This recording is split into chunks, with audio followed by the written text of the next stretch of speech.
A security dog barked aggressively at a baby, but after the CEO's footage went viral, its career was over. A security dog barked at the baby, thinking no one would care. It didn't realize the CEO's footage would go viral, exposing the act to millions. The moment the bark echoed, the cabin's power dynamics flipped. Subscribe if you believe arrogance collapses the instant true authority rises. Ethan Calder shifted his grip on the carrier strapped against his chest. The soft rise and fall of his infant son, Leo's breathing, just barely audible beneath the low thrum of the terminal. He moved with deliberate precision, each step measured, neither hurried nor hesitant. Gate 7 of Northport Terminal stretched ahead, a corridor of sterile tile, mirrored glass, and the faint buzz of intercom announcements. The space was alive with the echo of motion. Boots over marble, wheels dragging across seams in the floor, the chatter of pre-boarding tension. But to Ethan, everything narrowed down to one detail, one presence that didn't belong. The dog. It emerged from the right, muscular, black-coated, and alert. Its handler, a tall man with a shaved jaw and stiff posture, guided the leash like it was a power line.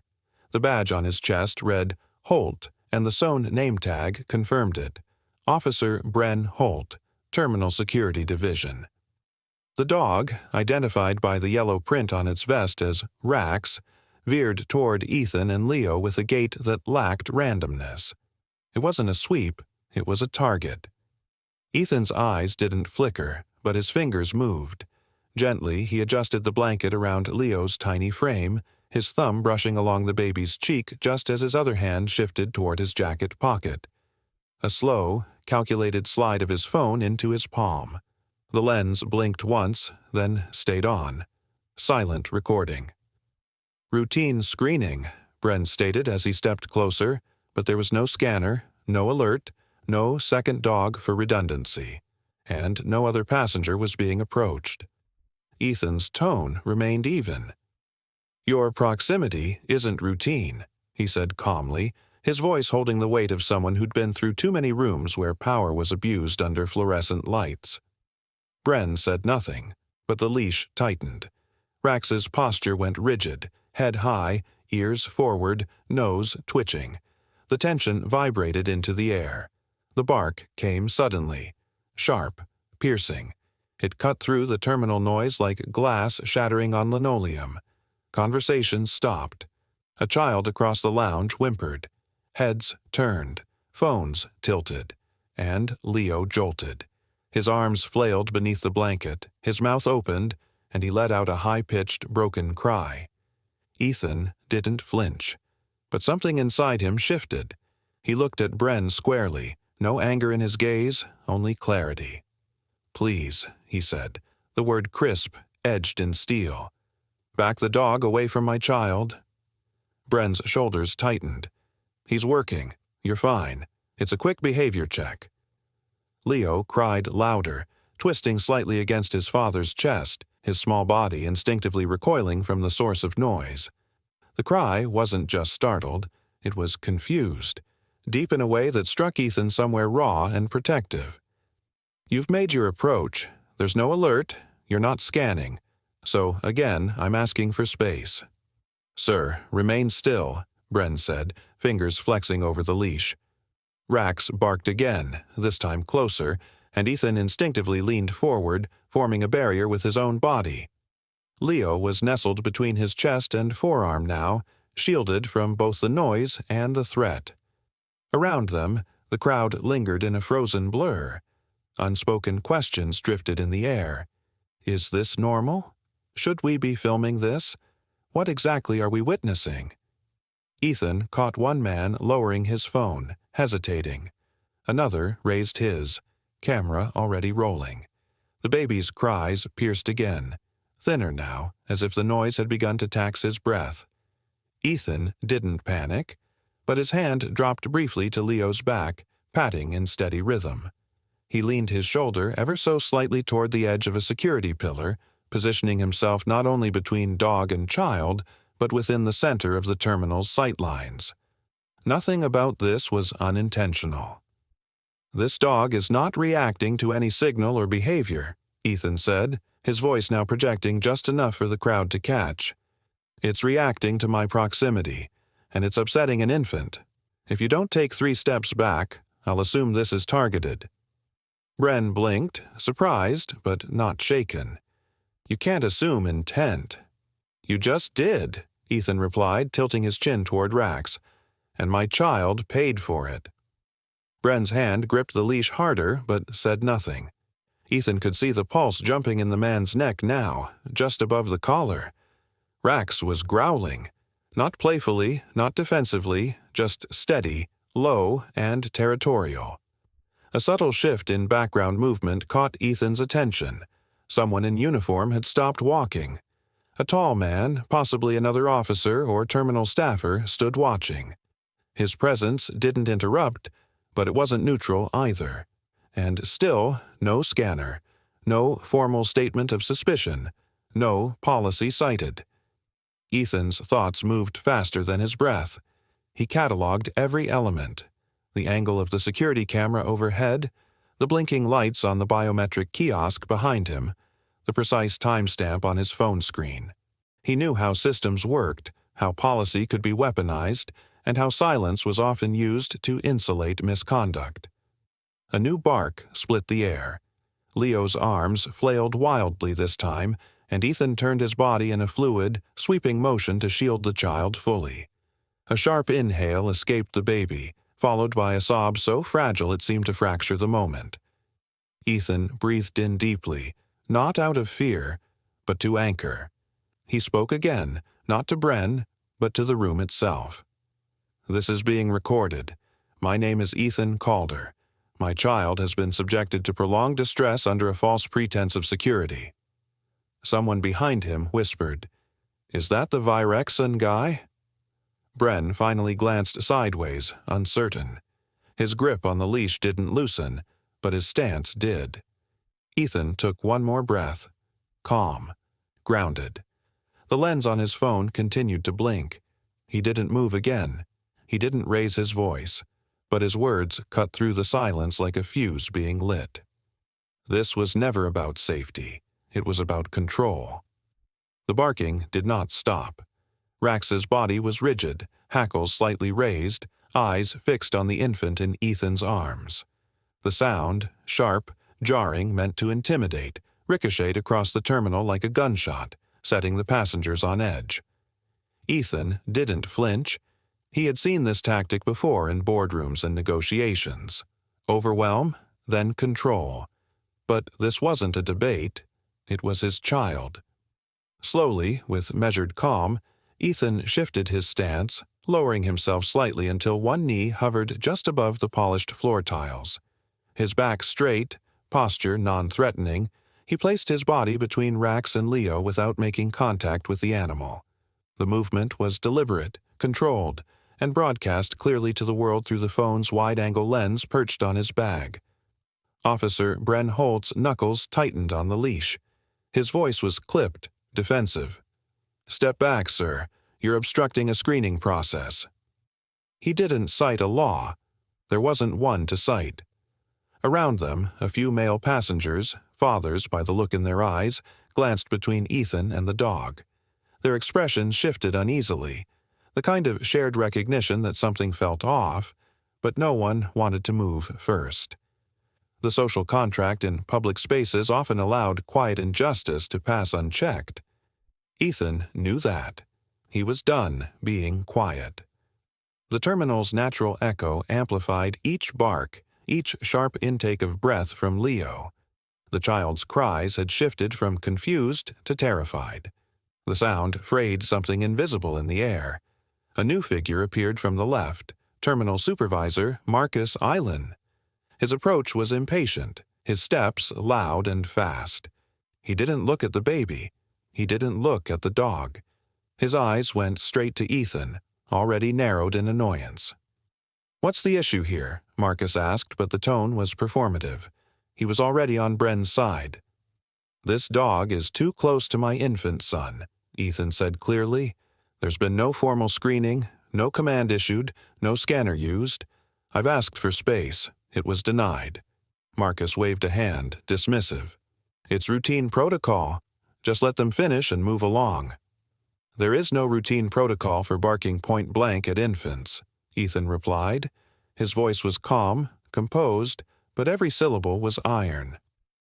I've seen this kind of thing blow up online, Marcus muttered under his breath, not realizing or not caring that Ethan's recording was still live. You may see it again, Ethan replied. Rax suddenly lunged forward half a step. The leash snapped taut, Bren jerking it reflexively. The crowd tensed. Phones went up in synchronized silence. Leo's cry hit a higher pitch, raw and piercing. Ethan didn't move. His eyes stayed on the dog, but his voice, when it came, was addressed to everyone. This is being documented for legal review. The sentence hit the air like a switch flipping. Bren's shoulders stiffened. Marcus scoffed openly, lips twitching in a smirk. Oh, please. We all know how this works. One video clip and everyone thinks they're a victim. Welcome to internet outrage. Ethan said nothing in reply. He didn't need to. His phone's angle was wide enough to capture Marcus's smirk, Bren's grip, the dog's posture, and above them, perfectly framed, the glowing signage for Virex & Systems biometric scanners. Ethan's company, his logo, his technology, installed directly behind the men trying to gaslight him into silence. The irony was a surgical cut, cold, clean, and damning. The barking stopped, but the silence was worse. Rax began to growl, low, guttural, a warning that had nothing to do with detection and everything to do with intimidation. Bren turned it into a performance. You see that? He said, gesturing vaguely. The dog's in control. Trained. He knows what he's doing. Ethan's voice dropped lower, colder. That dog is broadcasting what your system is trained to ignore. Marcus folded his arms. Look, if you're done playing the hero— No, Ethan cut in, not raising his voice but stealing the room. I'm documenting a pattern, and I know what patterns look like. Behind Marcus, someone in a maintenance uniform paused, watching with wide eyes. A teenager near the window had his phone trained directly on the supervisor. A man in a blazer quietly stepped out of the line to record from another angle. The mood had shifted. Authority was no longer centered on Bren's badge or Marcus's title. It was being recorded, redistributed, and judged in real time by everyone watching. Ethan's pulse stayed steady. His thoughts were not on escape, but evidence. He watched Bren, studied the muscles in his arm, the grip on the leash, the tension he hadn't learned to hide. Rax's growl persisted, not reactive, not protective. It was directed. It was intentional. The claim of control had just collapsed under its own weight. Ethan turned slightly, just enough for the camera to capture his full profile, the company logo glowing behind him like a banner of unintended defiance.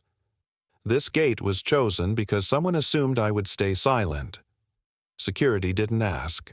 They instructed. A sharp gesture from one of the uniformed guards, Officer Kellner, signaled Ethan aside, flanking him between the boarding kiosk and a steel post near the wall. Additional questioning, the officer said flatly, offering no details. It wasn't a request. The announcement of delay crackled faintly over the terminal PA system, blaming minor procedural clearance. But the real cause stood in plain view: an infant in distress and a dog whose handler refused to back down. Ethan complied without resistance, stepping smoothly but purposefully, shifting his weight so that Leo remained on his left side, away from the dog. The infant's soft whimpers hadn't stopped since the last bark. His tiny hands clung to Ethan's collar now, clutching at something unshakable, something he didn't understand, his father's restraint. The air grew heavy with silent judgment. A ripple of discomfort ran through the boarding area. Some passengers grumbled audibly, but most remained rooted, watching. Several had their phones angled discreetly toward the scene, fingers trembling not from fear, but from the sheer tension of proximity. Ethan could feel it too, but he wouldn't give it shape. Not yet. He turned calmly to Officer Bren Holt, still holding Rax's leash tight. "What's the Northport medical protocol?" Ethan asked, his tone precise. "Regarding canine proximity to infants under 1-year-old in secured boarding zones?" Bren's jaw clenched. His answer came too slow. "Dogs are trained. Doesn't apply." "That's not what I asked."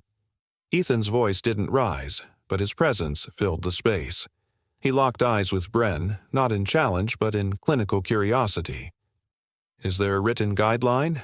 Documented?" No answer.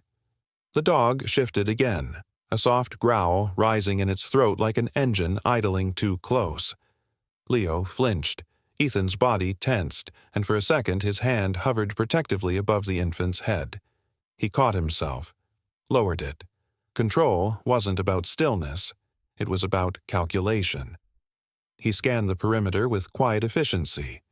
A man in a light blazer stepped forward hesitantly. Older, thin build, gray at the temples. "This violates posted procedure," the man said gently. "No canine screening within 5 feet of minor dependents. It's on the security board downstairs." The voice was calm, even, yet firm. Bren turned sharply. "Step back, sir." The man raised both hands. "I'm not interfering, just citing what's written. I'm Nolan Reyes, retired logistics auditor for Lever and Rail. I still remember what protocol looks like." His tone held no malice, but it had weight. Marcus Island arrived moments later, lanyard swinging from his neck, irritation stamped across his face like a coffee stain. He moved as someone summoned reluctantly from a warm office, already bracing to dismiss whatever waited outside his control. "What's the holdup?" Marcus barked, not even looking at Ethan. "Security delay," Bren said quickly. "Dog reacted to an infant." "Then resolve it," Marcus muttered. "The issue is," Nolan interjected, "the dog's not supposed to be this close to the child by policy." "Sir, I'm going to have to ask you," Marcus began, "to step back." Nolan's eyes didn't flinch. "Then maybe also step up to the protocol you're ignoring." The terminal quieted. Everyone could feel the crack forming, not in sound, but in credibility. Ethan, still holding his son close, raised his wrist subtly. A pulse-length touch on his watch sent a silent ping. His legal team would receive a coded alert with location, timestamp, and a still frame from the phone in his pocket. His other hand held the phone steady, camera lens pointed unobtrusively but unflinchingly toward the dog, the handler, the supervisor, and the forming crowd. "This is being recorded," Ethan said plainly. "Not for social media, for legal review. Names, actions, duration, all logged." Marcus scoffed, rolling his eyes.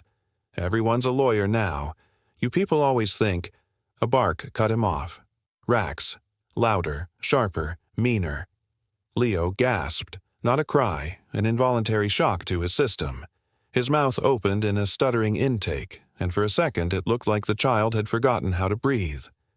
That moment snapped something in the room. Phones lifted higher, eyebrows furrowed. The atmosphere stiffened like a wire pulled taut. Ethan's grip around Leo tightened, not with force, but finality. His voice remained level, but beneath it pulsed a warning not easily missed. "The dog needs to be removed from this area immediately." Marcus, now visibly uncomfortable, waved a hand. "We'll handle it." "You've had time to handle it," Ethan said, stepping slightly to shield Leo with more of his torso. "You chose to escalate instead." Marcus opened his mouth, but his voice faltered. He was no longer addressing just a man with a child. He was standing before a wall of eyes, lenses, and the slow-rising tide of public perception. Behind Ethan, Officer Kellner shifted his stance, as if reassessing which side of the moment history might land on. Still, no one moved the dog. Ethan narrowed his eyes, not in anger, but in focus. He recognized something familiar in Marcus's eyes. Fear wearing a badge of authority. Not fear of danger, but fear of exposure. And that was more dangerous than anything else in the room. He glanced once at Nolan, then calmly raised his wrist again. Another tap. Legal team engaged. He whispered beneath his breath, not for show, but for record. Gate 7, 10:48 a.m. Canine aggression. Infant exposed. Supervisor non-compliant. The terminal clock clicked forward audibly, each second heavier than the last. Passengers were no longer boarding. The gate had become a stage, and everyone was watching. Ethan never raised his voice. He didn't need to. His final words in that moment weren't directed at Marcus or Bren. They were spoken into the quiet, like a seal on something far from over. This incident will not end at boarding. The boarding announcement cut off mid-sentence. The speaker's voice had barely finished the word flight when it stuttered to a halt, as if the terminal itself had lost confidence in continuing. Then came the final chime, and silence. A thick, slow silence that felt like a held breath. Boarding was officially paused. Gate agents stepped back from the counters, their eyes darting between screens and the standoff still unfolding just meters away. No one said a word, but everyone knew the reason. It wasn't technical, mechanical, or weather-related. It was the dog. It was the man. It was the baby. Officer Bren Holt adjusted his stance, hand gripping the leash of Rax a little too tightly, jaw clenched as if holding back both the dog and his temper. Rax, agitated, shifted its weight and let out another sharp bark, this one louder, clearer, more pointed than any before. It echoed through the terminal like a slap. Someone in the crowd gasped. Another passenger cursed under his breath. Phones were raised again. But Ethan Calder didn't flinch. His arm instinctively rested on the carrier where Leo had buried his tear-streaked face into the fabric, the soft blanket now slightly damp from panic sweat and infant tears. The bark had been captured, perfectly, clearly, in close-up on his phone's recording. The timing was impeccable, and Ethan knew it. "My child is in visible distress," he said calmly, voice low but cutting through the room like a scalpel. "I am requesting a supervisor override to remove the dog from this gate." Marcus Island, the terminal supervisor, had arrived minutes ago and done little since, except ignore every plea and defend every misstep. He folded his arms tightly, shifting from one foot to the other, then gave a forced chuckle. "It's protocol, sir. Dogs don't get removed for crying infants." His words sealed the moment, the way a hammer seals a coffin. From the side, barely audible, came a hesitant voice. This isn't being handled, right?" It was Evan Pike, a younger security trainee half concealed behind the check-in counter. His voice cracked mid-sentence, but it was picked up faintly on at least 3 recordings. Ethan's eyes flicked toward him, just for a second. Noted. He returned his focus to Marcus. "Every decision you've made is being documented. Every denial, every dismissal, including that one." Marcus's laugh was thinner now, almost dry. "You think a little phone footage is going to—" "Not a little," Ethan interrupted. "Full angle, high resolution, wide frame, time-stamped, archived, legal verified, shared live." He let the last 2 words hang. He hadn't gone live. Yet. But they didn't know that. Bren's face paled slightly. Rax gave a soft growl but didn't bark again. Ethan watched every movement, every flicker of guilt on Bren's face, every tremor of discomfort in Marcus's posture, every detail stacked neatly like dominoes waiting for the final nudge. Around them, passengers had stopped pretending to be passive. One man muttered to his friend, "Why are they even doing this?" A younger man in a hoodie whispered, "Is that the Virexon guy? The security tech dude?" Ethan heard them but didn't react. Attention was no longer a threat, it was leverage. Finally, Rax was yanked back a few steps, an order relayed through Bren's radio, or maybe just common sense breaking through the fog of stubborn pride. The dog resisted slightly but gave way, still growling faintly, until he and his handler were distanced from the baby. It wasn't a resolution, but it was a shift. Leo's cries began to fade into soft hiccups. Ethan gently adjusted the baby's position, one hand on his son's back, the other steady on his phone. The baby's chest rose and fell faster than usual, but no longer ragged, stabilizing. But Ethan felt it, beneath the calm, the tremble of trauma. Not his own, his child's. He didn't offer comfort to the crowd. That wasn't his purpose. He didn't soothe the staff. That wasn't his job. He only whispered something quietly to Leo, something no one else could hear. And then he stood straight. "I will be releasing this footage," he said aloud, not to Marcus, not to Bren, but to the room. "Unless someone takes immediate responsibility. Names, protocol, policy." Marcus snorted, forced and nasal. "That's a bluff." It was the wrong thing to say. Murmurs rose from the gathered passengers. Disbelief, frustration. Someone muttered, "He's got it all on tape." Another said, "Let him board already, what's the point?" Bren shifted again, clearly avoiding eye contact now, sweat visible on his brow. The leash trembled slightly in his hand. Ethan's eyes didn't leave him. Ethan concluded the recording with a deliberate tone. Time, location, names, actions, documented. He paused, then spoke each one clearly into the mic.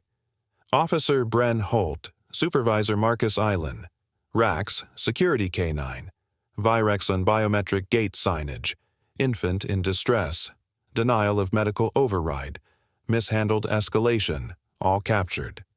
He tapped the stop button. This was no longer an isolated incident. It had become evidence. Passengers stood still for a beat longer than expected. No one applauded. No one cheered. But something had shifted in the room. A current, silent but undeniable. As Ethan adjusted the strap on Leo's carrier and stepped back toward the boarding area, the tension hung in the air like smoke, but he didn't look back. Some barks echo longer than others.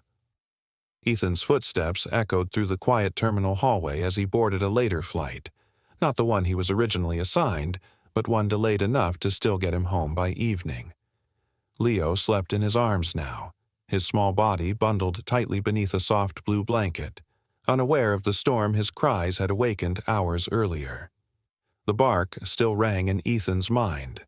Not just the sound, but the timing of it, the way it was weaponized, intentional or not. His fingers never left the phone in his jacket pocket.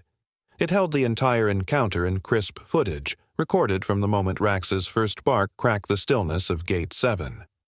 Once the plane leveled off, Ethan didn't sleep. He barely moved. He sat upright, Leo curled against him, reviewing the incident in his mind like a security analyst sorting frame-by-frame footage of an intrusion. But he didn't post anything. Not yet. The temptation was there, gnawing at his pride. But impulse had no seat on this flight. Timing would win, not rage. The moment he arrived home, he handed Leo to a waiting caretaker and moved directly to his study. A single lamp lit the room. Across from him sat Rowan Hale, Virexon's lead legal advisor, a man with the patience of a chess master and the memory of a courtroom archivist. Ethan handed him the phone silently. Rowan watched the video once without pausing. Then again, slowly, time-stamping every notable moment with a click of his pen on a notepad. "Multiple breaches," Rowan said, voice low. "Unjustified proximity of K9 to a minor, refusal to de-escalate, verbal denial of medical protocol inquiries, misuse of authority under ambiguous screening justification." He leaned back in the chair and folded his hands. "This wasn't a warning bark. This qualifies as an incident. You know what that means." Ethan nodded.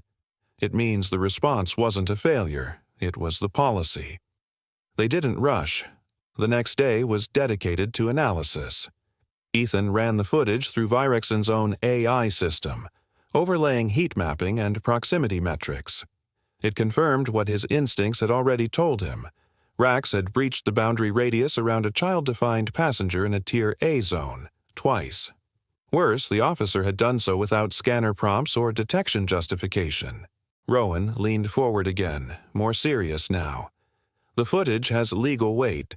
But the release must have tactical weight. Timing will decide whether this becomes a headline or a reform. They scheduled the upload for a Tuesday morning, 8:02 a.m., when national transit traffic was highest and online media outlets were hungry for new stories. Ethan didn't add commentary, no dramatic voiceover, just the video. The file was titled with surgical precision, Northport Gate 7 Incident, full footage with timestamps. By mid-morning, it was already viral. Public response was immediate. Not confused, not divided, outraged. Within hours, aviation analysts began uploading breakdowns, highlighting the same moments Ethan and Rowan had identified. Commentators noted the strange absence of scanners, the defensive posture of the dog, the way Officer Bren Holt gripped the leash not like a handler, but like someone waiting for permission to escalate. Northport's Public Relations Office responded that afternoon with a generic statement. The interaction in question is under internal review. At this time, we see no evidence of misconduct by staff or patrol units. That was a mistake. Viewers compared the footage directly against the statement. The contradiction was obvious. The footage was calm, clear, and devastating. Ethan had said little, but every frame spoke volumes. In one scene, Marcus Island's face could be seen smirking as he brushed off the infant's distress. In another, Rax's jaws snapped open just inches from Ethan's jacket. Comments flooded the platform. "You call this routine? This baby was bait." That's what this was. CEO or not, this man kept his composure better than most would. He didn't post for clout. He waited. That's how you know it's real. The pressure mounted fast. By noon, local journalists began circling the story. By evening, major investigative channels had begun slowing down the video, zooming in on Bren's hand movements, the micro-expressions on Marcus's face, and the fear visible in Leo's cry. By nightfall, a quiet but telling development surfaced. Officer Bren Holt had been placed on administrative leave. Officials claimed it was unrelated to the video, but no one believed it.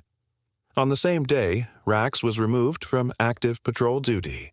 The kennel log cited rotation schedule, but internal sources whispered otherwise. Ethan watched it unfold in silence.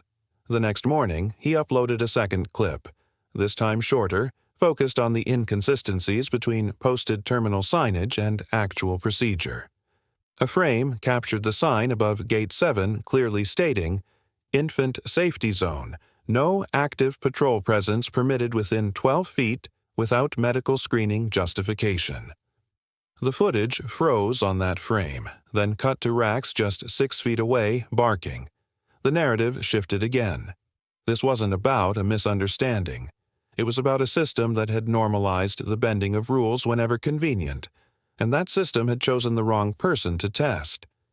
That evening, Rowan closed his briefcase and stood from the desk, staring out the window of Ethan's study. "You don't need to fight this with fury," he said. "You've already weaponized truth. Now let's aim it."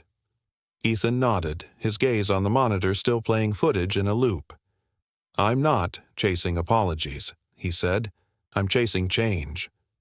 He walked over to the recording terminal and began organizing files not for litigation, but for testimony. He'd seen enough leaders fall for the trap of demanding punishment. What Ethan wanted was infrastructure. This wasn't about one gate. This was about every checkpoint that allowed silence to stand where accountability should be. The barking had stopped, but the world was listening now, and Ethan was just getting started. They tried to quiet the noise, but the footage learned how to speak. The article spread quickly, first among parent groups, then across major health boards. In tight, professionally worded language, the Regional Pediatric Alliance made their stance clear. Canine patrols, particularly large breeds like Rax, posed a documented risk to infants in high-stimulus environments like airport terminals. The advisory didn't mention Northport by name, but the implication was unmistakable. The incident with Ethan Calder and his son Leo had become more than viral footage. It had become a precedent. Ethan read the statement twice in silence. He sat alone in his home office, the glow of 3 monitors casting soft reflections across the glass frame that held a still image of Leo mid-cry. A part of him should have felt vindicated. But he didn't. This wasn't about winning.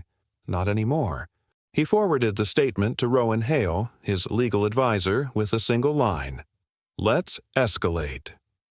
Within the hour, Rowan sent a formal demand letter to Northport Security Services. It outlined in unemotional legalese every violation witnessed in the footage, procedural, ethical, and medical. The letter included annotated transcripts, time codes, policy excerpts, and a clear call to action. But Rowan knew, and Ethan knew, the paper trail would only matter if someone was forced to follow it. Unbeknownst to them, someone already was. Orlin Kess, a sharp-eyed investigative journalist known for peeling back layers no one wanted exposed, had been following the story since the footage went live. Suspicious of the suddenness of Rax's retirement, he filed a Freedom of Access request. A long shot, even by his standards. But the response changed everything. Inside a poorly redacted email chain between Northport leadership, Orlean found it. A blunt reference to Ethan Calder as potentially problematic, due to tech influence and media control. The message was dated the morning after the incident, before any official complaint had even been processed. Another thread confirmed internal knowledge of Brenholt's prior infractions. Minor, one executive labeled them, handled verbally. The emails leaked 3 hours later. Screenshots lit up every platform. Corporate Slack threads, airline union groups, legal watchdog channels. It was no longer a matter of if Northport had mishandled the situation, but how long they'd been getting away with it. News outlets jumped on the story like sparks to dry leaves. One evening, broadcast began with an anchor staring solemnly into the camera. Why did a dog bark at a baby and no one cared until the CEO recorded it? Behind her, the screen flicked to the footage. Paused at the moment Rax lunged, Leo's face twisted in a silent scream. The backlash was immediate. The public didn't just remember, they organized. Brenholt was officially placed on leave, but the statement was careful. Administrative reevaluation of duty. No apology, no admission. Rax's retirement was formally confirmed that same day, labeled as due to age and scheduled transition. But the date didn't match. The math didn't add up, and the public was no longer willing to shrug off contradictions. Parents began stepping forward, slowly, then all at once. Stories emerged from other airports, other cities. No video, no witnesses, just frightened babies, stiff-backed dogs, and handlers who waved off concern as overreaction. But Ethan's footage had changed the threshold of proof. At a private meeting the following week, Ethan met with Rowan, arms crossed as the attorney listed the options. "They'll offer money," Rowan said, "and you'll look like you took it, no matter how noble the reason." "I don't want money," Ethan replied, his voice level. "I want compliance to evolve." Rowan nodded, then pulled up the latest email draft for Ethan's review.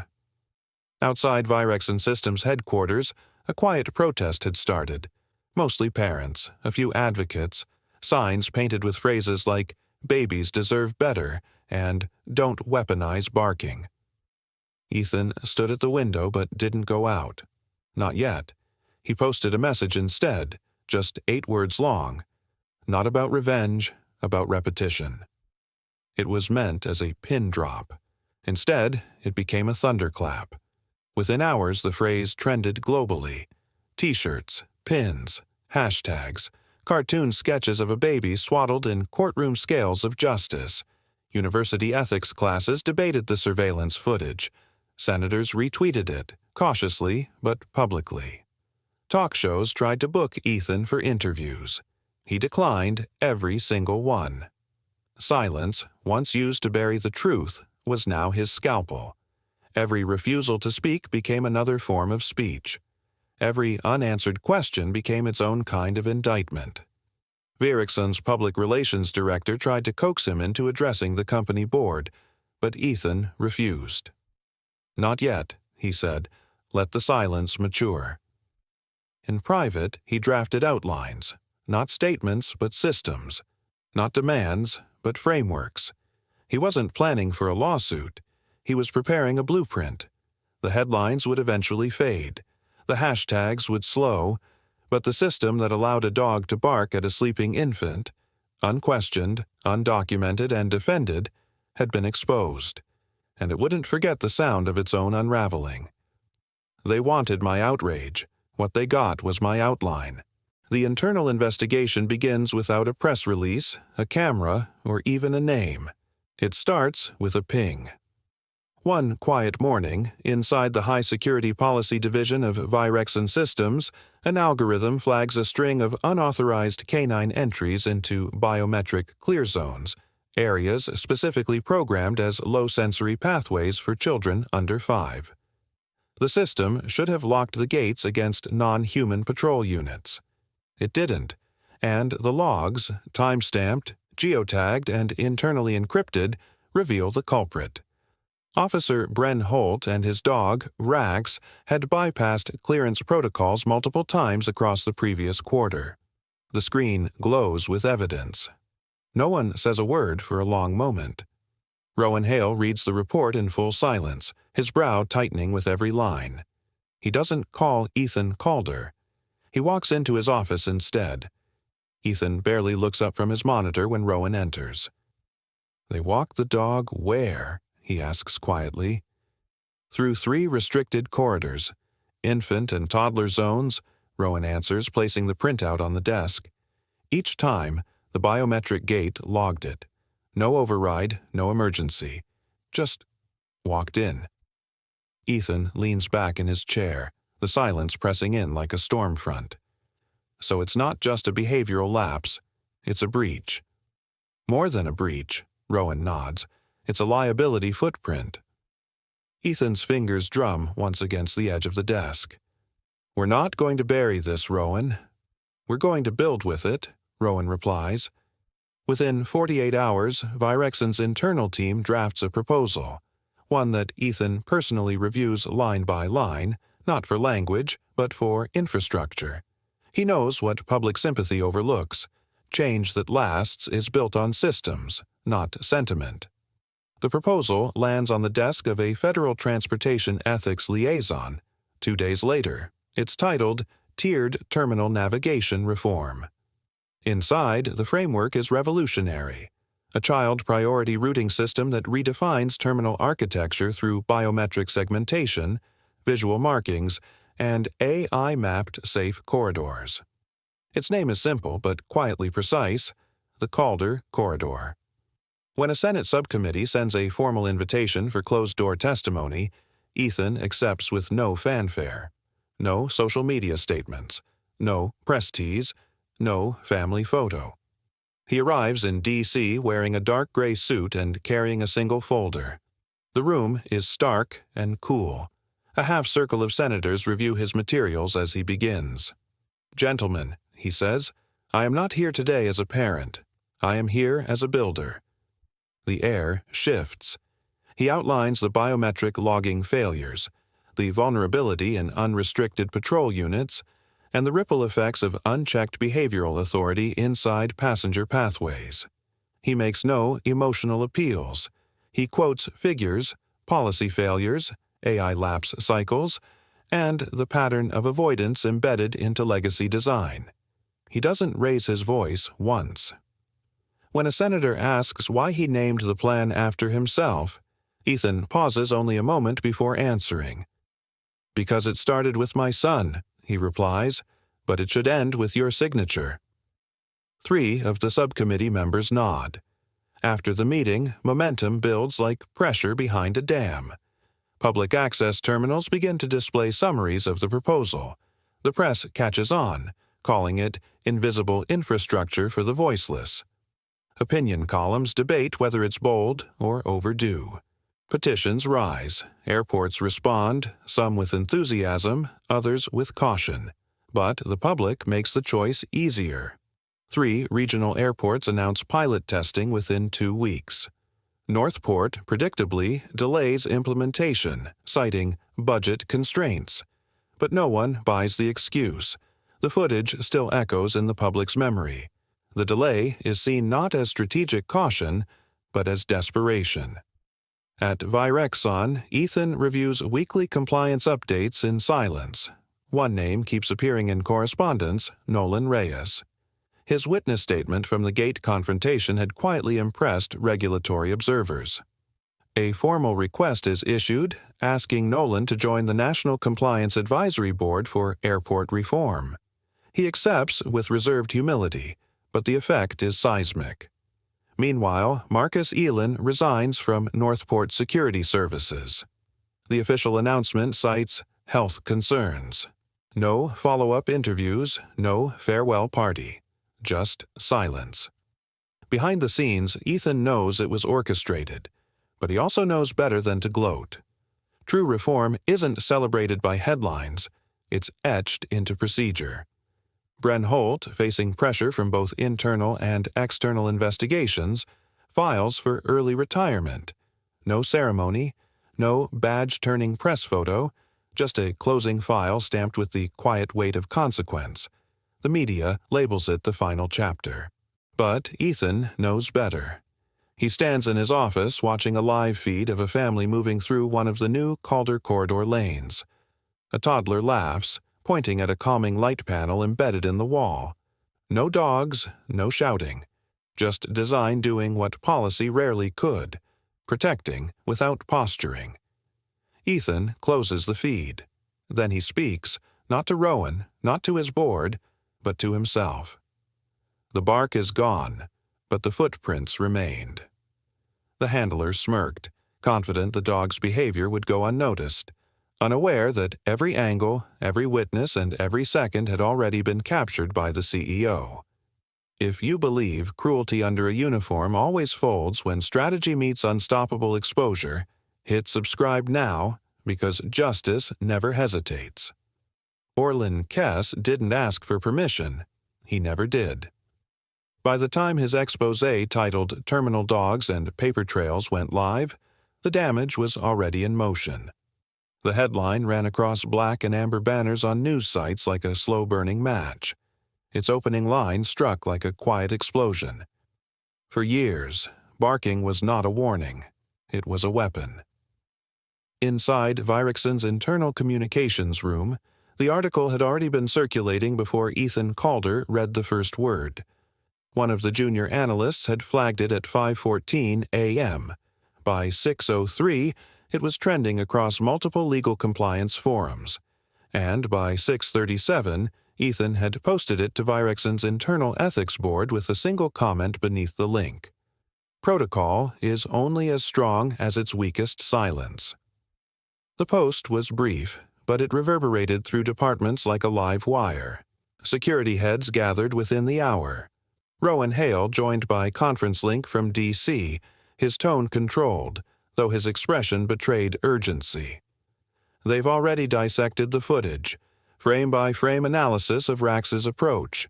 The article mentions us by name, Ethan. Not just you, Virexon. Ethan didn't blink. Let them. The silence was never ours. What had once been isolated discomfort now roared with shape. Kess's article laid it bare. Canine handlers in behavioral clearance zones were operating without consistent documentation or oversight. Barking was used not to indicate danger, but to justify detainment.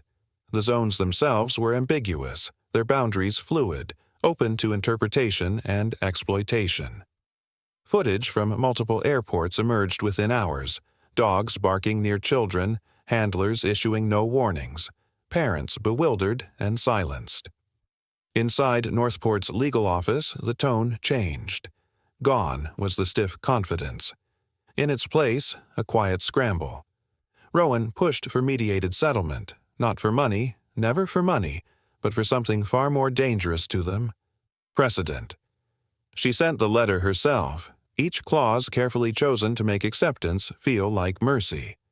Northport responded with what they thought was generous: a financial package paired with language of shared misunderstanding. Ethan refused before Rowan even finished reading it aloud. "What do you want instead?" she asked, although she already knew. "Three things," Ethan replied, eyes fixed on the silent surveillance screen that had caught Rax's posture months ago. 1. Public acknowledgement of wrongdoing. Not vague phrasing, names, titles, time. 2. Permanent removal of canine units from infant access zones. Not a policy draft, action. 3. All internal audits sent directly to a federal transit oversight board. Rowan wrote each demand slowly, pausing only to ask, "And if they don't agree?" Ethan's reply came without hesitation. "Then we show them what their silence taught us." What followed was 4 days of stonewalling, silence, then a ping, then 2 more. At 3:14 p.m. on a Thursday, Rowan received a redacted copy of the agreement, stamped and sealed, quietly approved by the Northport Oversight Committee. No press release, no apology, just a legal form with a signature and a clause. Rowan stared at it for a long time before sending it to Ethan. He read only one sentence twice. No further deployment of K-9 patrol units within Tier A passenger corridors without child safety assessment compliance. He didn't respond with celebration. There was none to be had. Instead, he forwarded it to Virexen's legal division, then uploaded a screenshot to the same internal ethics board where his earlier comment had simmered. This time, he added nothing. The clause spoke for itself. Orlin picked it up again the next morning, updating the article with a subtitle. "When silence broke, the leash snapped too." Across comment sections, the public began calling the clause by a new name, the Calder Line, referring to it as if it had always existed, a silent rule finally made real. That night, alone in his study, Ethan opened the original footage again. He watched the frame where Rax barked, Leo cried, and no one moved. "They think it was about the dog," he whispered. Then he closed the laptop, turned off the light, and walked away. Not because it was over, but because it wasn't. This was never about a leash, it was about a boundary. The corridor smelled of new vinyl and quiet resolve. Underfoot, the polished tiles bore no scuff marks, and overhead the lighting had been deliberately softened, no more buzzing fluorescents, no abrupt shadows. Everything had changed, and yet when Ethan Calder stepped through the arch of Northport's Gate 7 with his son beside him, a familiar knot curled beneath his ribs. It wasn't anxiety. It was memory, sharp-edged and coiled like wire. Leo toddled a few paces ahead, his footsteps soft, irregular, light as a breath. He was different now, no longer the startled infant he once cradled in a terminal filled with barking, but a child just learning the world would move if he moved first. The corridor had been renamed since that day. A brushed metal plaque mounted to the wall near the entrance read, "The Calder Corridor for Silent Travelers with Louder Futures." Below it, a delicate line etched in brass showed the outline of a child's footprint next to an adult's. It was subtle, almost ignorable, but not to Ethan. They kept walking, cameras mounted in clean, unobtrusive housing tracked motion, not faces. New AI systems monitored flow, calibrated noise, and adjusted ambient sound to accommodate infants and the elderly. There were no security dogs, no leash clicks, no commands barked out from behind mirrored glasses. Just a soft announcement overhead in a male voice. "Families with young children may proceed through Lane 2. No K-9 units operate in this area." Leo pointed upward, giggling at the lens that shifted to track his movement. Ethan slowed, then knelt to fix the boy's jacket, blue with a stitched rocket on the sleeve. The zipper snagged slightly, and as he adjusted it, his eyes caught on the vest of a nearby security guard standing quietly near the terminal support post. A small silver pin glinted near the man's ID badge. 3 words etched in black. "Observe, don't overstep." The man saw Ethan notice. He didn't smile, but he did nod, respectfully. Ethan returned the gesture. It was enough. Farther down the corridor, a new row of benches replaced the old guard stations. The design was intentional. No walls, no corners, no places for intimidation to crouch behind procedure. One of the security agents, a younger man with square shoulders and the tentative gaze of someone still learning where to look, stood at a respectful distance from a mother rocking her child in a stroller. He kept his voice low, his hands clasped in front of him. "Welcome to Gate 7, he said softly. "Let me know if you need anything. We're here to help, not to hurry." Ethan watched the moment. He didn't need to intervene. The system was working without him now. That was the point. From across the terminal, a familiar figure approached. Nolan Reyes, now a quiet advisor within the National Transit Board, wore the same old jacket, pressed but plainly aged. He walked with care, holding a slim envelope in his right hand. When he reached Ethan, he didn't extend his arm immediately. Instead, he looked at Leo first and gave the child a wink. Leo giggled again and pressed his hand against the glass wall. "I figured you'd come back," Nolan said quietly, his voice low enough that only Ethan could hear. "Didn't think you'd be this early." Ethan stood slowly. "Didn't come for nostalgia." "I know," Nolan said, handing over the envelope. "But sometimes the past insists." Ethan opened it gently. Inside, a fresh copy of the newly ratified Federal Transportation Manual. On the cover, the Calder Clause, Volume 1, Child Safety Compliance and Behavioral Risk Regulation in Tiered Terminals. He didn't flip past the first page. Instead, he crouched again and handed it to Leo. The boy grabbed it with both hands, crumpling one edge instantly and giggling at the noise it made. Nolan laughed softly. "There it is." Ethan said nothing, but his silence wasn't absence. It was presence, honed and chosen. From behind them, two uniformed officers walked past briskly but said nothing. One gave a brief glance toward Ethan, then quickly looked away. Recognition, but not welcome. It didn't matter. This wasn't a moment for applause. It was a checkpoint for change. Leo tugged on his father's coat sleeve and pointed forward again, toward the newly lit tunnel that led to the boarding area. "Let's go see the airplanes, Dad," he said softly, mispronouncing a syllable but with conviction. Ethan looked forward.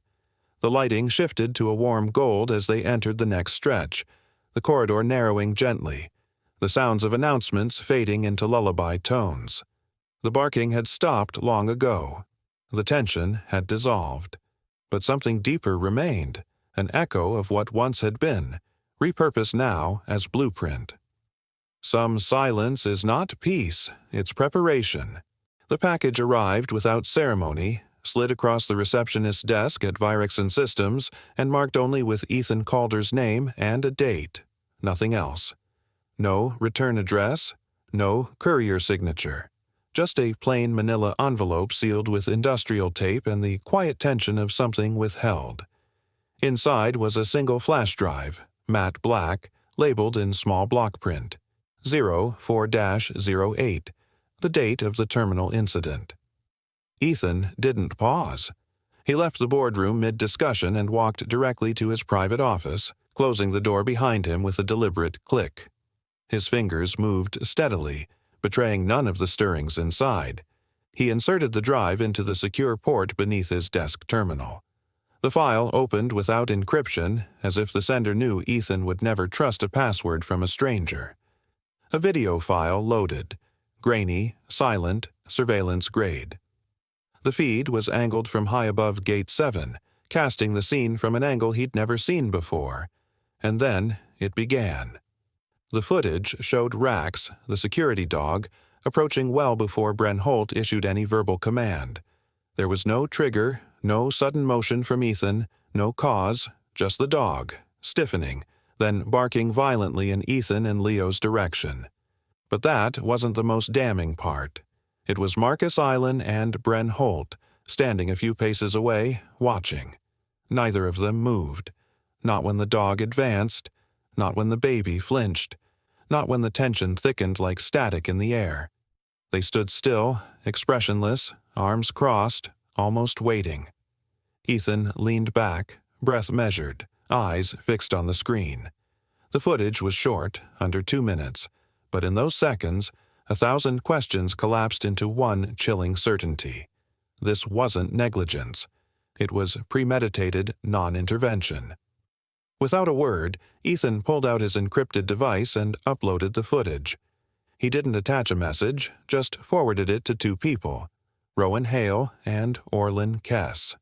The truth, he knew, needed no explanation this time. By the next morning, Orlin had replied with a single phrase: "They buried the bark."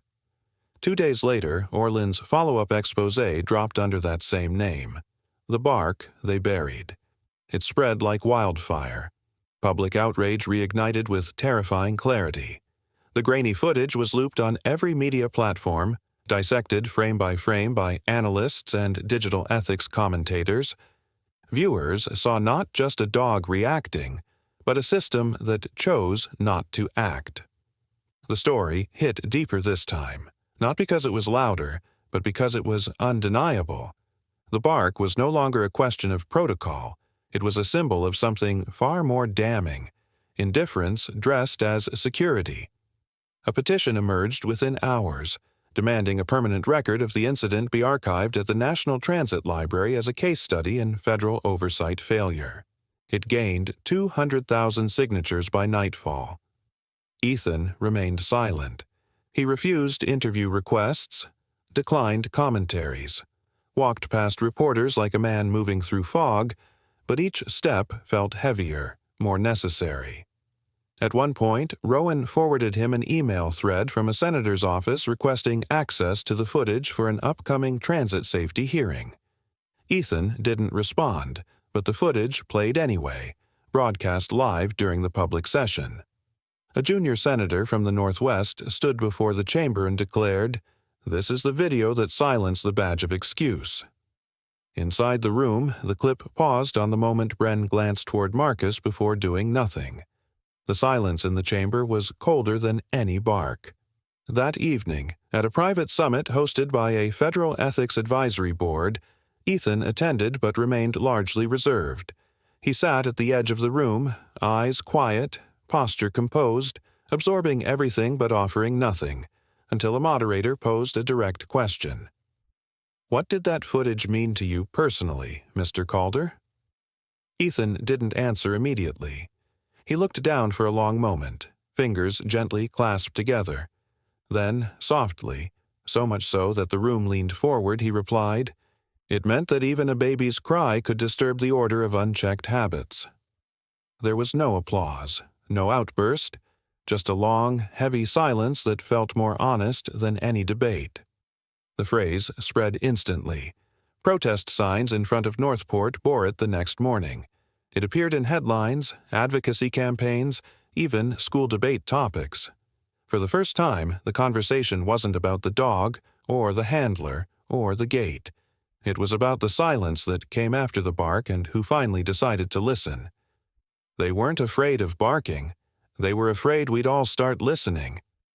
The audit findings arrived like a quiet shockwave.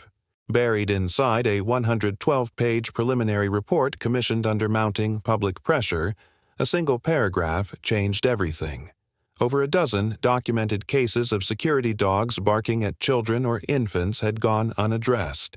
No official reports, no follow-ups, not even logged entries in Northport's internal systems.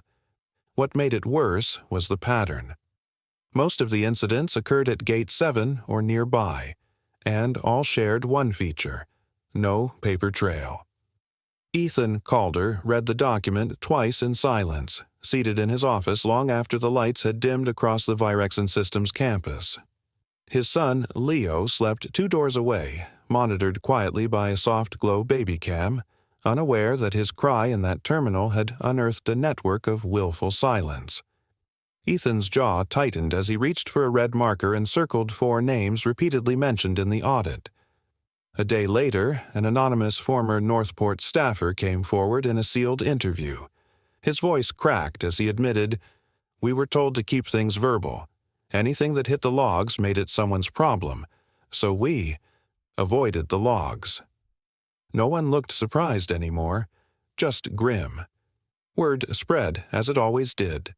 Emails flooded Ethan's inbox, dozens of them, some short, others paragraphs long. Fathers, uncles, grandfathers. One message simply read, "Thank you for not folding." Many had stories of their own.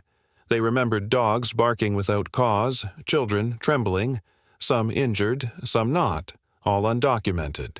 They hadn't spoken until now. Ethan responded to each personally, not with legalese or platitudes, but with an invitation. Come talk. He rented a private conference space near Northport. Neutral, soundproof, confidential. No press, no cameras, no optics. Just intent. That Thursday evening, 14 men arrived. Some wore suits. Others came in sweatshirts and ball caps, gripping photos of their children or notes they couldn't trust themselves to say aloud. Ethan greeted them each with the same steady voice he had used at the gate. His presence didn't say CEO. It said Father. He did not open with a speech. He didn't need to. The room's silence broke when a tall man named Darren spoke first. My son was 2. We were boarding. Dog barked and lunged, just enough to scare him. No bite. But he didn't talk for 3 days. Others followed. A former Marine, voice low. I've handled dogs in combat zones. That bark? That wasn't warning. That was control. Another man, younger, pulled up an old video clip. Shaky, poor quality, but there it was, a barking dog, a crying baby, a mother shielding her child. We deleted this right after. Thought no one would care. Ethan listened. He took notes. But mostly, he watched. He watched the tension in their shoulders when they recounted being dismissed. He watched them relive the frustration of being told they were overreacting. And he recognized every emotion, because he had lived it too. When the stories slowed, Ethan stood, not towering, not angry, just composed. We don't need another press cycle, he said, voice measured, eyes scanning the room. We need infrastructure that doesn't forget the quietest voices. He unveiled the outline for an initiative called Infant First. It was not an idea, it was a blueprint. A multi-pronged approach designed to protect the youngest travelers. A mobile app for parents to report incidents in real time, archived with biometric timestamps. Verified infant safe zones at all major terminals, clearly mapped and patrolled only by designated child-compliant personnel. A training module mandatory for all security staff titled De-Escalation Before Detection, developed with pediatric psychologists and field experts. Some of the men asked cautious questions. Others offered suggestions, but none objected. For the first time in months, maybe years, many of them felt heard. Ethan ended the meeting with no dramatic promises, just a quiet line. We can't erase what happened, but we can make sure someone else doesn't have to carry it alone. Within weeks, 5 major hubs reached out. They didn't need persuasion, just a process. Airports that once resisted Virexon's influence were now asking for collaboration on system-wide implementation. Meanwhile, Orlin Kess, the journalist whose reporting had exposed earlier gaps, published a short article titled From Bark to Blueprint. In it, he wrote, Ethan Calder is not leading a campaign. He's replacing one. The initiative's digital architecture launched quietly. No ribbon cuttings, no declarations, just a new section on Northport's website labeled Infant First, Your Voice Logs Here. Ethan watched the submissions roll in, not in volume, but in precision. Short reports, clear feedback, no longer stories whispered in silence. Even airports that had never dealt with canine patrol issues began preemptively adapting the modules. Because the fear now wasn't outrage, it was being the next Northport. Trust, once fractured, began to mend, not through slogans, but policy. One night, as Leo lay sleeping and the house hummed in stillness, Ethan reread one of the earliest emails he'd received after the incident. It had only 4 words. "You didn't flinch. Thanks." He sat back, breathing slow, his eyes catching the soft red blink of the security cam. That blinking light used to mean alert. Now, it meant awareness. His work wasn't over, but something had shifted. Where silence was once protocol, now transparency is policy. The camera flash popped silently across the stage. Nolan Reyes adjusted the thin note card in his hands, standing before a quiet crowd gathered at the International Ethics Integration Awards. The host had just read out the final category: Systems, Ethics, Leadership.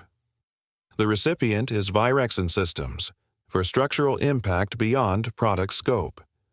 Nolan stepped forward not with pride, but with the weight of something more sacred: representation.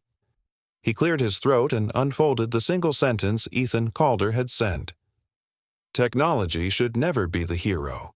It should be the witness. His voice was calm, steady, without flourish. No applause followed, not because it wasn't deserved, but because it wasn't necessary. The statement lingered, hanging in the air like a quiet verdict. Nolan bowed once and walked off stage. The award, a sleek glass curve etched with Virexen's name, felt cold in his hand. At that same moment, across the city, Ethan stood alone in his office, not watching the ceremony but reviewing final construction photos of the Northport Parenting Lounge. The project had finished 2 days ahead of schedule, and he had personally approved the lighting angles. Not for aesthetics, for emotion. Every corner of that lounge was designed with deliberation. Warm, diffused lights, soundproofed walls, rocking chairs spaced to avoid any sense of surveillance. But most important was the image framed on the back wall. The photo, taken from Ethan's own footage, wasn't staged or retouched. It captured the exact moment he had stepped between Rax and Leo at Gate 7. In it, Ethan's face was unreadable, calm yet locked with something steel-like behind the eyes. Leo, mid-cry, was curled in the crook of his arm, eyes clenched shut in terror. And behind them, barely visible but unmistakable, was the stance of the dog and the uniformed figure holding the leash taut. It wasn't just a memory. It was a lesson. Below the image, mounted in clean serif lettering, was a small plaque. "Let no cry go ignored." The plaque had been Ethan's idea, but the wording had been Rowan Hale's. "It's not about guilt," Rowan had said when they drafted it, leaning against Ethan's desk, arms crossed. "It's about dignity. Theirs and yours." Ethan hadn't replied then, but the way he had circled the phrase and nodded once was enough. That morning, just before the public lounge opened, several airport staff had quietly filed in during shift change. None spoke as they entered, some still in security vests, others in pressed shirts with terminal logos stitched at the shoulder. One by one, they paused in front of the image. A few looked away after a second. One young trainee, Jalen Rourke, stared for nearly 2 full minutes. Later, when Rowan was walking past an operations wing, Jalen stopped him and said, "It made me rethink what alert really means." Rowan had nodded. He didn't offer praise, just a quiet, "That's the point." The incident had long passed, but its consequence continued to evolve, not just in policies, but in language, in posture, in silence. Patrol dogs were now limited to cargo and perimeter zones. Infant access corridors were designated with clean signage and updated gate maps. Human staff, not animals, were the primary interface for passengers now. More importantly, those staff had completed Virexen's newly deployed training module on de-escalation and behavioral tone. Ethan had reviewed the final course personally. Its title was Presence Without Force. The footage had changed the law. The lounge changed the culture. Later that evening, after the airport grew quieter and traffic slowed, Ethan walked the terminal unannounced. He stopped outside the parenting lounge and watched. Through the thick, soundproof glass, he could see a young father bouncing an infant gently while reading the plaque on the wall. A second man, likely a staffer, stood off to the side, not intervening, just present. Ethan didn't enter. He didn't need to. He turned, glanced once more at the corridor leading back toward the old Gate 7, and exhaled slowly. His phone buzzed with notifications he ignored. There was no statement to make. Not today. Somewhere in a quiet county outside the city, Rax was living out his retirement on private property under a different handler. The news had leaked quietly, sparking a public debate over whether the dog had been a victim, a weapon, or both. Talk shows speculated. Social media split sharply. Yet Ethan remained silent on the matter. He didn't post. He didn't engage. Because the issue wasn't the dog, not anymore. It never had been. The issue was the system that allowed silence to be treated as protocol. It was a staffer, months later, who noticed something unusual. Security personnel, veterans and rookies alike, were pausing longer near the lounge than anywhere else in the terminal. Not because they were required to, but because that image on the wall, that plaque, that quiet baby mid-cry, it held something deeper than compliance. It held memory, and when those staff moved on, their steps were lighter, their shoulders just a bit less tense. The bark was long gone, but what remained was even more powerful. They changed the rules because one man didn't change his tone. 2 years after the incident, Leo toddled through the Calder corridor beside his father, his small shoes tapping lightly against the polished floor. The terminal had changed, but Ethan Calder noticed everything that hadn't.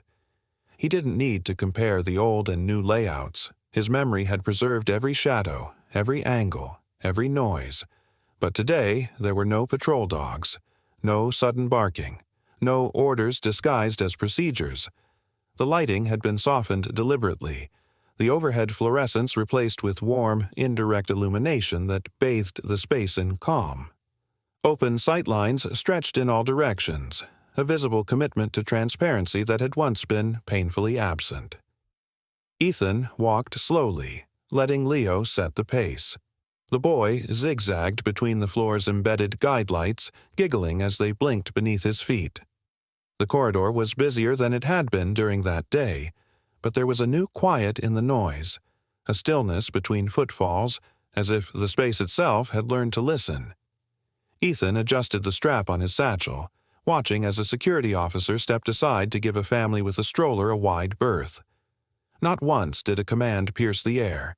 Instead, Ethan heard a soft greeting. "Right this way, sir. Take your time." The officer's tone wasn't robotic, it was human. That, more than anything, signaled the transformation. They passed Gate 7, the site of it all. It had been redesigned so thoroughly that only Ethan would have recognized it. The barrier where Bren Holt had once stood no longer existed. Instead, a low wall of planters traced the space, filled with softly humming lavender shrubs, a sensory buffer for infants and toddlers. Above the gate door, a curved plaque arched in brushed steel, its letters engraved cleanly.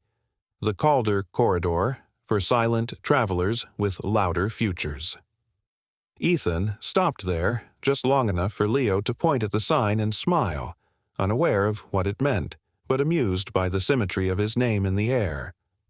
A quiet footstep behind them made Ethan glance over his shoulder. Nolan Reyes approached, thinner now, dressed in a gray overcoat that matched the new subdued tones of the terminal. He held a thin envelope in one hand and lifted it gently toward Ethan with no need for explanation. "Thought you should have the first copy," Nolan said, his voice lower than usual, carrying the weight of quiet victories. Ethan accepted it wordlessly. The envelope was unsealed, almost like it had already been opened by time itself. Inside, printed on smooth stock, was the newly published Federal Aviation Safety Policy Manual. The first page bore a bold new heading, The Calder Clause, Chapter 1. He didn't flip the page. Instead, he knelt and handed the envelope to Leo, who accepted it with both hands before immediately crumpling the paper in his toddler grip, too curious to care about its meaning. Ethan exhaled softly. Not a sigh, something gentler. His hands remained on Leo's shoulders for a moment longer, steady, reassuring. as if reminding himself that it had all led here. No court ruling, no broadcast segment, no plaque had mattered as much as this moment. His son standing unafraid where fear had once been weaponized. Leo turned and looked toward the gate behind them. "That way?" he asked, pointing at the past. Ethan shook his head gently. "Forward," he said, nudging him ahead. They began to walk again, Leo tugging at his father's coat with one hand and swinging the crumpled paper with the other. A nearby family paused to take a picture under the corridor sign, their child laughing in the background. Ethan noticed it, not the photo, but the sound. It echoed without tension. The barking, the conflict, the fear. It all felt distant now, like static from an old radio, buried beneath new frequencies. As they moved toward the new gate, the corridor behind them didn't close. It just faded into what it was always meant to be, a path forward, not backward. Leo looked back once more, eyes flicking to where the noise had once lived. Then he pointed forward again, his voice rising with certainty only children possess. Time didn't erase the bark. It rewrote the silence. Within hours, the footage went viral. The dog retired, and the crew frozen in disbelief as authority and accountability were enforced instantly. If you believe real power strikes decisively, with preparation and unyielding force, subscribe now, because justice always lands first. Disclaimer: the story you just watched is fictional. It explores negligence, public accountability, and the consequences of mistreating the vulnerable. Its purpose is to raise awareness, inspire reflection, and encourage integrity, responsibility, and respect in all positions of authority.